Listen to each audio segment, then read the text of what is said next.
Today we are starting our special moment of connection with an inspiring message. I ask you to watch until the end because God has something important to speak to your heart.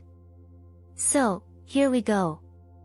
The message I want to share with you is the story of Joseph, a man who had a great fear of God and did not deny his faith, even in the face of difficulties.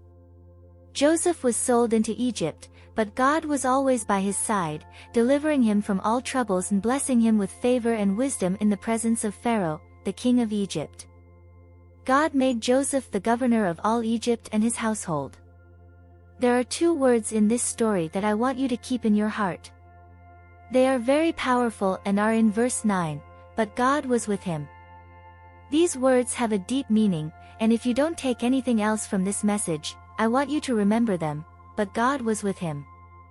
Joseph spent many years in that Egyptian prison, facing a difficult path. He was thrown into circumstances that were beyond his control. But even so, these two words arise, but God. These two words can change everything. They have the power to turn impossibilities into possibilities. They made all the difference in Joseph's life, but God was with him. Despite the odds being against him, Joseph never let his dreams fade away. Because when we have God with us, He delivers us from all troubles, blesses us with favor, and grants us wisdom. He lifts us up and puts us in places of prominence. No matter how hopeless we may feel, there are two words that give us hope, but God. These words mean that the world does not have the final say on who you are or who you can become. God is present in your life and will make wonders happen. This is what I want you to keep in your heart in every battle of this season of your life, in every cross you carry, in every fight you face, in every unanswered prayer, in every thorn in your flesh, in every difficulty you encounter. Just remember, but God, those two words. They are intertwined in various stories in the Bible, and if you pay attention to them, you will see how everything changes. It is worth doing a comprehensive study on every instance the Bible mentions, but God, and you will be blessed by it. Abraham was 75 years old, and his wife couldn't have children. It seemed like all was lost. But God had a plan for a baby named Isaac. Even when Abraham tried to do things his own way and had Ishmael with Hagar, God still had a purpose for both Isaac and Ishmael. But God is a powerful phrase we encounter repeatedly in the Bible. Joseph spoke these words to his brothers who sold him as a slave.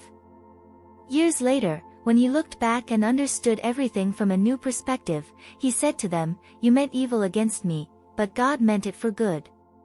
The psalmist said, "My flesh and my heart may fail, but God is the strength of my heart and my portion forever." Jesus said, "With man this is impossible, but with God all things are possible." You may be saying, "But I can't."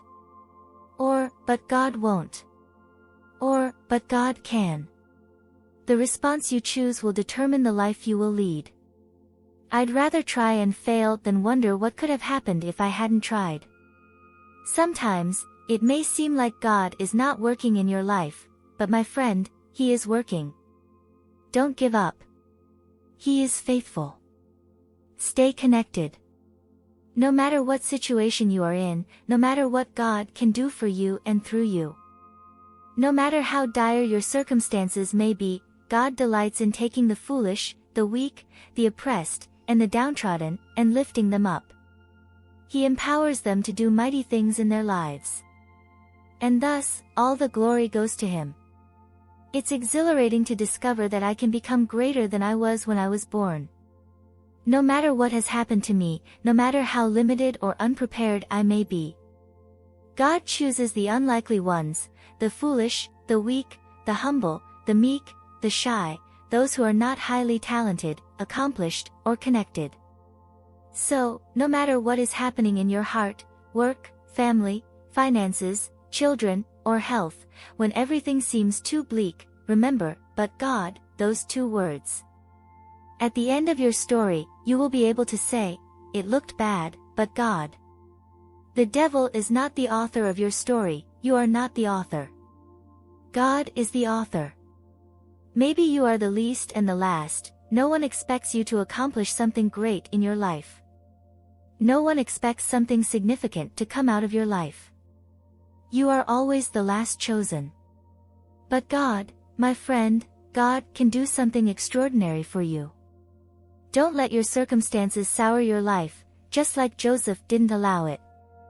Even when everything seems impossible, remember the two powerful words, but God. If you keep looking to God, even when it doesn't seem like He is working, I am sure Joseph experienced that. It may seem impossible, except for two words, but God. When you remove God from the equation, things become futile, but when you include Him, all things become possible. My friend, I just want to tell you that it's not over. I believe there is a but God reserved for you. It's not a coincidence that you are hearing me now. There is a God in heaven who knows your name. There are several, but God, moments waiting for you. Your circumstance may seem utterly hopeless, you may think your life is over, but it's not true. You need to consider these words, but God. This week, those are your two words.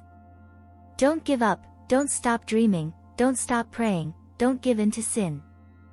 No matter how much it hurts or breaks your heart, when you feel inadequate, when you are spiritually empty, when you feel lonely, confused, or afraid, when you think you're not smart enough, strong enough, or rich enough, when you feel like a loser and nobody cares, remember God, remember, but God, but God. He is there for you. I hope this message has touched your hearts.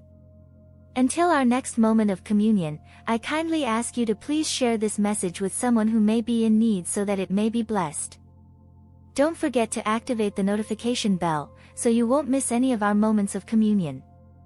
A big hug and see you soon.